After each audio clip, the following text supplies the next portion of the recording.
Hello and welcome to the Crochet Business School podcast, where you can use your crochet to build a business that will give you the lifestyle you've been dreaming of.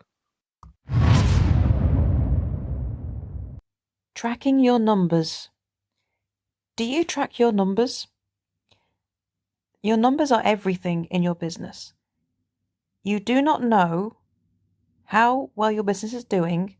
That's in sales, in growth, everything, unless you track your numbers. You should be tracking your numbers at least once a month, ideally once a week, so you know exactly how things are going.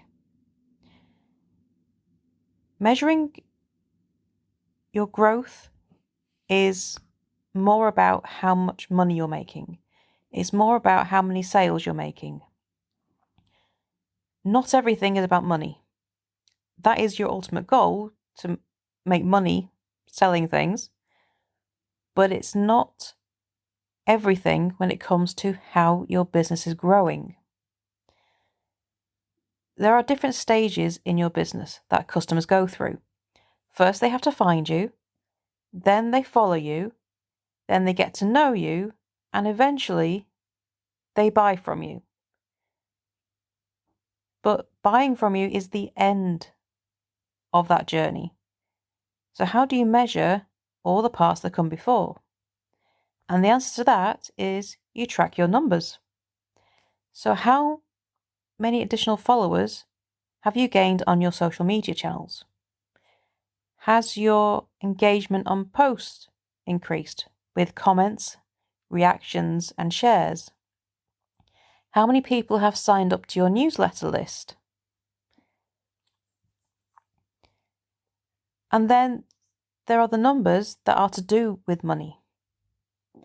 And that's how many sales you made, how much profit you made on those sales, versus how much the customer paid you. So it's not just how much they pay for that sale, it's how much profit you made on that sale.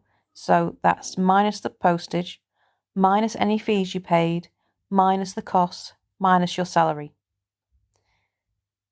The amount that you get from that sale is not actually how much money you have. So you need to make sure you separate the numbers. So in the end, you have two sets of numbers. You have the numbers to do with your growth. That's growing your following, growing your newsletter subscribers. So you can measure how many new customers you're adding to this pathway. And then you get the end result, which is the money. So you measure both the new people joining you and the sales as well.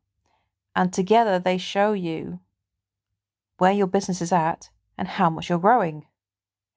And if one of these sets of numbers stalls, you know you've got a problem. And tracking your numbers allows you to see this problem before it becomes a catastrophe.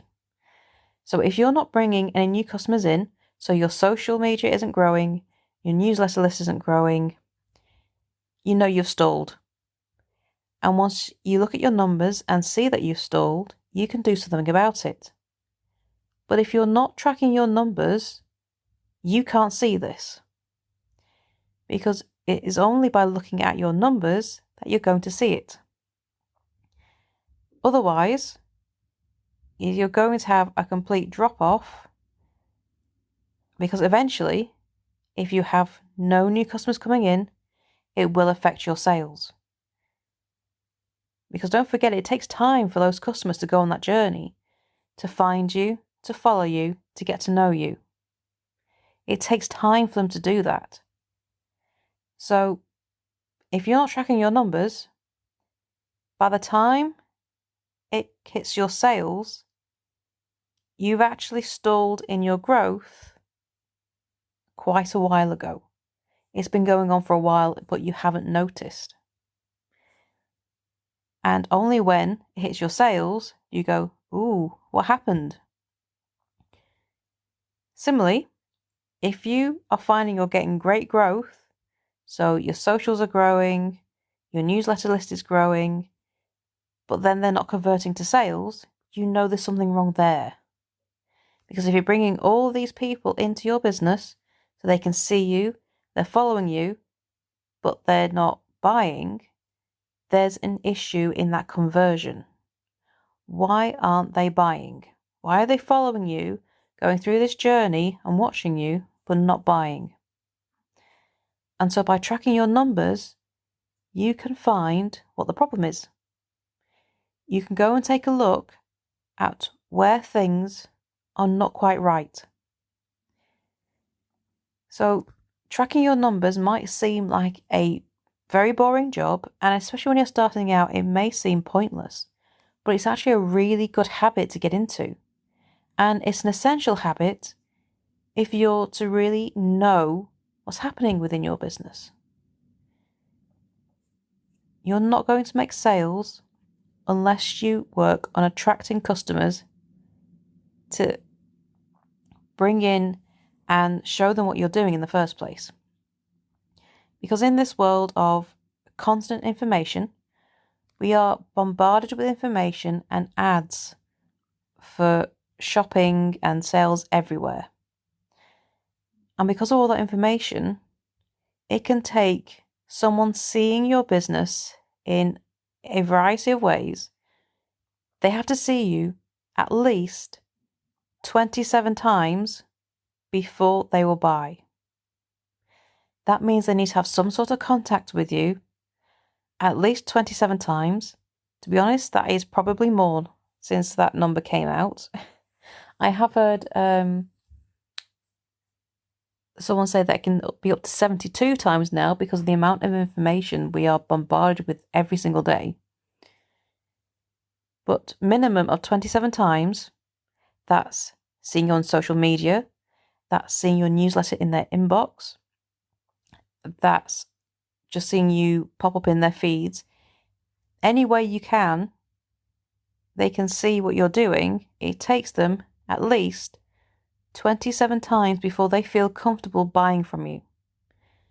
Because it takes that long for them to get to know you, and if your product is right for them, and that you're trustworthy. Because just because you see something on social media doesn't mean you trust it. And these days, people question things a lot more. So they need to be comfortable buying from you. So you need to make sure that you are bringing people in to go on this journey where they follow you, get to know you, before they buy from you.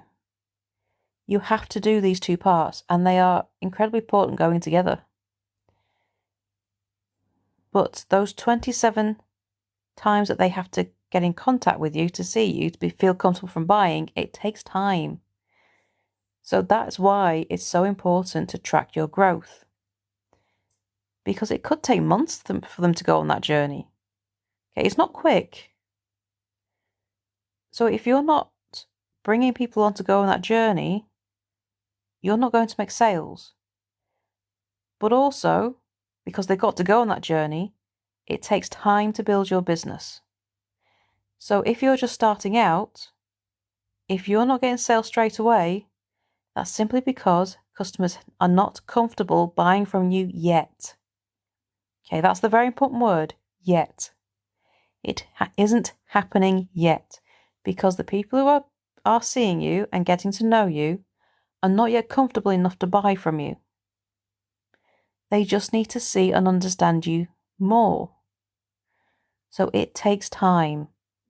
So you need to have a little bit of patience, but keep checking your numbers. Because the more people you are bringing in, the more sales you will make later. Okay, we're not just looking at the now. Your numbers will tell you how things should be later. And if things aren't converting, you know there's an issue that you need to go look at. So make sure you track your numbers. I'd feel like a bit of a broken record saying this because I've said it so much during this episode. You need to track your numbers. They are incredibly important. And I cannot emphasize that enough. Thank you for joining me today and listening to this episode. If you have any questions about this subject or would like to carry on the conversation, then why not come and join our Facebook group for crochet sellers? Whether you're selling what you make, writing patterns, or making money from crochet another way, the support group is the place for you. You can also check out our newsletter. Just sign up using the link in the show notes and have tips and advice sent straight to your inbox every week. So thanks again for joining me, and I shall see you next time for the next episode. Bye for now.